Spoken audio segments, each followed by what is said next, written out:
Magandang araw mga kaibigan. Ayan, sasalang na naman natin ang ating fish trap. Ayan, sana marami na namang makuha mga kaibigan. At maraming salamat nga pala sa unang video natin dahil napakaraming nakuha nito mga kaibigan. Ito, napakasimpleng screen lang to mga kaibigan na may pintuan dito. Diyan po papasok yung mga isda. Siyempre, meron po tayong pampayang dito, yung ito kamote ang nilagay ko, wala kasing kangkong dito mga kaibigan. Tapos lagyan nyo din ng lumang bulb. Ayan, simple lang po ang paggawa nito mga kaibigan.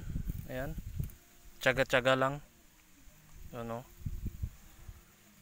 bali dalawa po ito. Ayan yung isa. Yan, ito yung pinakaraming nakuha nung last video natin mga kaibigan. Yan. Yan o. Ready na rin to. Sasalang natin dyan o. Sa aripit. Aripit. Yan. Let's go. Sasalang na natin.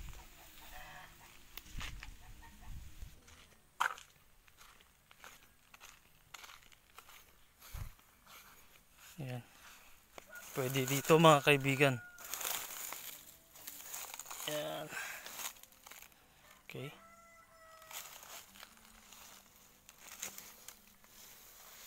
Yeah. Medyo malalim pala dito mga kaibigan. So ganito mga kaibigan, no. Pag ganito yung agos ng tubig, ang bunganga po ng ating screen ay paganyan. Okay po.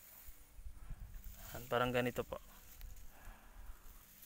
Yan. Yan, okay na yan. Okay na to mga kaibigan. Yan. Yan, sana marami siyang makuha. Okay. Tatali lang natin to mga kaibigan. Yan o. Kita nyo naman yun o. Pag ano nang agos o. Kaayos lang natin para marami siyang makuha. Okay. Yan. Tatali lang natin mga kaibigan para hindi maanod.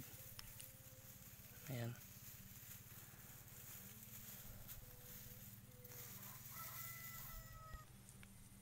Ayan, nakatali na. Okay na yan. Next naman yung isa mga kaibigan. May nakalimutan lang ako mga kaibigan. Lagyan pala natin ng lilim.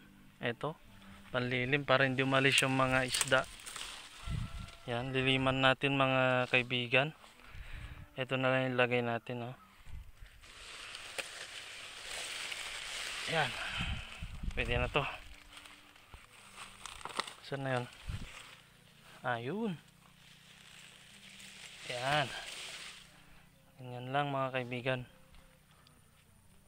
Okay na yan.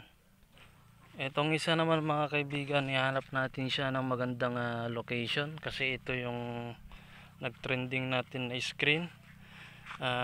Napakarami pong nahuli nito, mahigit 1 kilo. Isa lang po yung pintuan nito, pero yan, bigatin siya. Yan mga kaibigan, itry natin dito sa may lilim. Yan. Dito.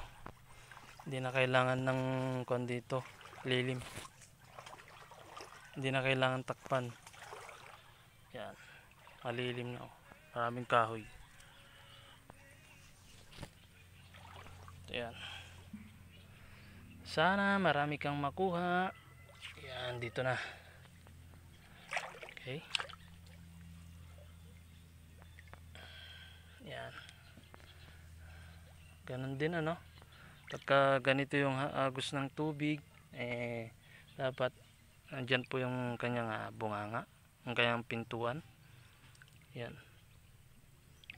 Okay na po yan. Di na kailangan ng lilim kasi malilim naman na dito mga kaibigan. Tapos tali natin. Yan.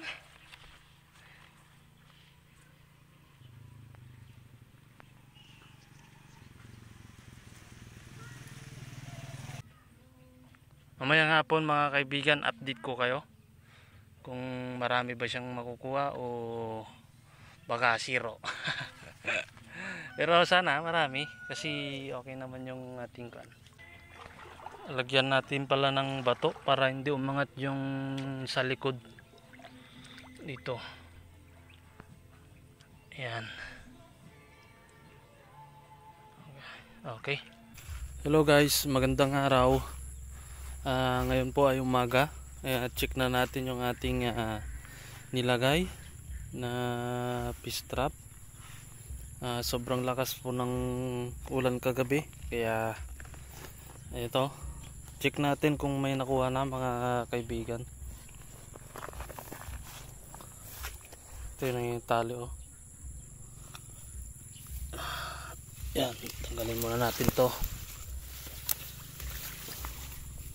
Tapos yung tali, 1, 2. Uy, dami.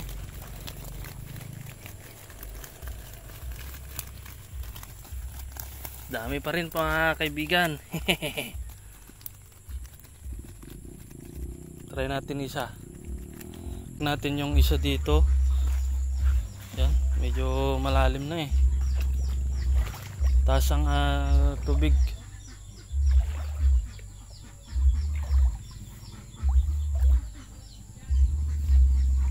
Ito yung isa. Ito na yung tali. Tanggalin muna natin yung tali.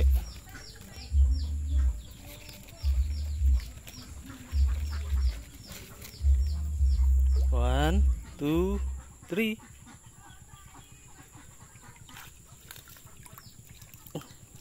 Wala.